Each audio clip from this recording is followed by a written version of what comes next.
కలిసి రావాల్సిందిగా రైతులను కూడా కోరుతామని ఈ సందర్భంగా చెప్పదలుచుకున్నాను. Thank you very much Reddy గారు. ప్రస్తుతం ఏదైతే లాస్ట్ కంక్లూడ్ గా డాక్టర్ సుధాకర్ శర్మ గారు ప్రస్తుతం ఏదైతే ఉన్నదో ప్రజా పాలన అనుకుంటా ఏదైతే రాష్ట్రంలో అధికారంలో వచ్చిన కాంగ్రెస్ పార్టీ కూడా గత ప్రభుత్వాల మాదిరిగానే కార్మికులకు మోసం చేస్తున్నట్టుగా ప్రతి ఒక్కరు కళ్ళ గట్టినట్టుగా మనకు విషయం చెప్తున్నారు.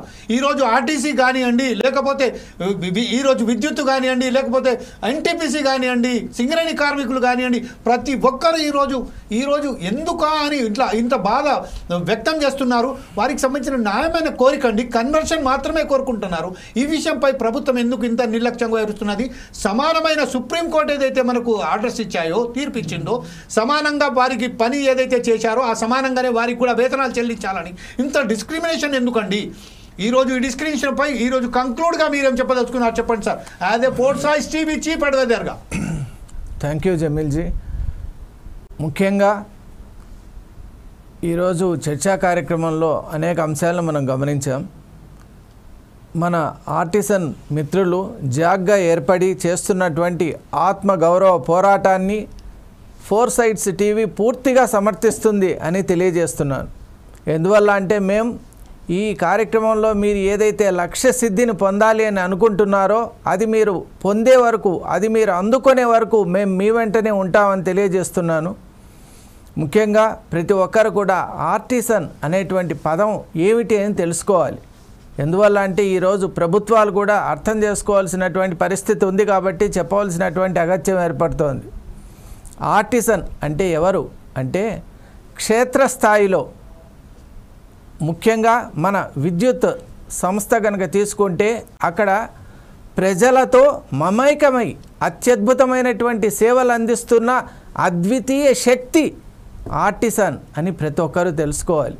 మరి అటువంటి ఆర్టిజాన్కు మనం ఇచ్చేటువంటి గౌరవం ఏంటి, మనం ఇచ్చేటువంటి భద్రత ఏంటి, మనం ఇచ్చేటువంటి సౌకర్యాలు ఏంటి, ఇవన్నీ కనుక మనం గమనిస్తే అసలు కుటుంబాలు ఏ విధంగా ఇబ్బంది పడుతున్నాయి మన మిత్రులందరూ చెప్తూ ఉంటే హృదయ విదారకంగా ఉంది. ఎత్తైన పోల్పై నుంచి పడినటువంటి వ్యక్తి ఇటు యాక్సిడెంట్ అయినా లేక ఈవెంచువాలిటీ అయినా కూడా అక్కడ మీరు తీసుకునేటువంటి చర్యలేంటి, అసలు డిపార్ట్మెంట్ ఉందా అని ప్రశ్నిస్తున్నాను. విద్యుత్ శాఖ ఏం చేస్తోందని ఫోర్ సైడ్స్ టీవీ ప్రశ్నిస్తోంది. ఎందువల్ల అంటే 50%, nearly 50% of your work force is from artisans. మరి అటువంటి ఇంత మేజర్ చంక్ ఆఫ్ ది ఎంప్లాయీస్ను మీరు ఎలా విస్మరించగలుగుతున్నారు? అసలు సేవల్లో ప్రజలకు అనుబంధంగా ఉంటూ ప్రజలతో మమైకమైనటువంటి వ్యక్తులను మీరు ఎలా మర్చిపోయారు? ప్రభుత్వంగా ఏర్పడక ముందు మీరు చేసినటువంటి హామీలేంటి? అప్పుడు మీకు ఆర్టిసన్ అంటే ఎవరో తెలియదా? మీరు ఆ పదవి స్వీకరించగానే ఎలా మర్చిపోయారు? ఇది నిజంగా చాలా శోచనీయం. మన మిత్రులు చెప్తుంటే ఆశ్చర్యం కలుగుతోంది, విస్మయం కలుగుతోంది. అసలు ఆర్టిసన్ అనేటువంటి వ్యక్తి గురించి తెలియకపోవడం ఏంటి? మాన్య మంత్రివర్యులే ఈ విషయంలో ఈ విధంగా ప్రవర్తించడం నిజంగా ఆశ్చర్యాన్ని కలిగిస్తోంది. ఇప్పటికైనా ఆత్మగౌరవ పోరాటం ఏదైతే తలపెట్టారో దాని పర్యవసానంగా కన్వర్షన్ ఏదైతే కోరుకుంటున్నారో అది సత్వరమే జరగాలి. వచ్చి 18 నెలల సమయం అయిపోయింది కాబట్టి గత ప్రభుత్వం గురించి మాట్లాడటం మానేసి ప్రస్తుతం మీరు ఏదైతే తలపెట్టారో దాని గురించి మీరు ముందడుగు వేయాలి. ఎందువల్ల అంటే ఇప్పటికి కూడా మన మిత్రులు చెప్తున్నారు, సమ్మెకు మేము సమ్మర్లోనే వెళ్ళేవాళ్ళం, కానీ రైతు సమస్యలు, విద్యార్థుల పరీక్షలు, అలాగే ప్రకృతి యొక్క వైపరీత్యం ఇవన్నీ కూడా దృష్టిలో పెట్టుకొని మేము దాన్ని వాయిదా వేస్తూ ఇప్పుడు ఆ నిర్ణయానికి వచ్చాము. అంటే మీరు మానవతా దృక్పథంతో ఆలోచన చేయండి. మన మిత్రులు ఆర్టిసన్ మిత్రులు ఎంత సూక్ష్మమైనటువంటి ఆలోచన శక్తితో వ్యవహరిస్తున్నారు. వారు తీసుకుని వాళ్ళ మనసులో ఉన్నటువంటి ఆ అగ్ని పర్వతాలు పేలుతూ ఉన్నా కూడా ప్రజా సంక్షేమం కోసం అలాగే సమాజ హితం కోసం ఆ దావాగ్నిని కూడా వాళ్ళ యొక్క మనసుల్లోనే నింపుకొని వాళ్ళు పనిచేస్తూ ఉన్నారు. అత్యంత భయంకరమైనటువంటి పరిస్థితులు వాళ్ళు చెప్తూ ఉంటే వినటానికే భయంకరంగా ఉంది. ట్రాన్స్ఫార్మర్ దగ్గరికి వెళ్ళటానికే మనం సాహసించాం. హై వోల్టేజ్తో ఉన్నటువంటి వస్తువులతో అనునిత్యం కూడా ప్రాణాన్ని పణంగా పెట్టి వాళ్ళందరూ కూడా పోరాడుతున్నారు. జీవన్మరణ సమస్యగా ఉంది.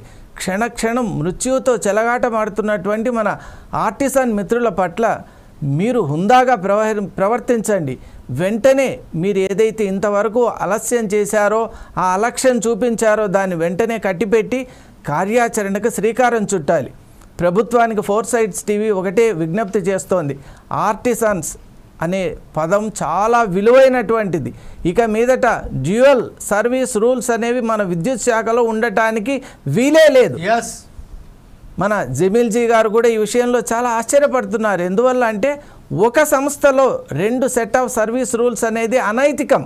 It is thoroughly against the legal framework. కాబట్టి తప్పకుండా ఇటువంటి ఏదైతే irrelevant and gross deviations and violations ఉన్నాయో వాటిని వెంటనే సరిచేసుకోవాలి. అధికారులు కూడా మానవతా దృక్పథంతో వ్యవహరించాలి. ఎవరైతే మన సర్వీసెస్ను ప్రజల వరకు తీసుకొని వెళ్తున్నారో వాళ్ళ విషయంలో ప్రత్యేకమైన గౌరవము, ప్రేమ, అభిమానం, వారి విషయంలో చాలా జాగ్రత్తగా కూడా వ్యవహరించాలి. ఆఫ్టర్ ఆల్ అనే పదం మన విద్యుత్ శాఖ నుంచి అబాలిష్ కావాలి అని నేను మరీ కోరుతున్నాను. ప్రతి ఒక్క ఎంప్లాయీ కూడా సమానమైనటువంటి గౌరవాన్ని కలిగి ఉండాలి.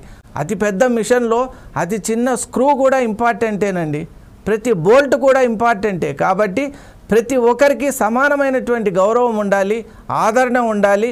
వివక్ష ఎంతమాత్రం కూడా ఉండరాదు. వివక్ష లేని విద్యుత్ శాఖను మనమందరూ కూడా త్వరలోనే చూడాలని ప్రభుత్వం అటువైపు తన యొక్క దృష్టిని సారించి వెంటనే అటువంటి చర్యలు తీసుకోవాలని ఫోర్సైట్స్ తరఫున మరీ విజ్ఞప్తి చేస్తున్నాను. Thank you very much Sudhakar Sharma గారు. ప్రస్తుతం ఈరోజు ఆర్టీసీకి సంబంధించిన ఆర్టీసన్కు సంబంధించిన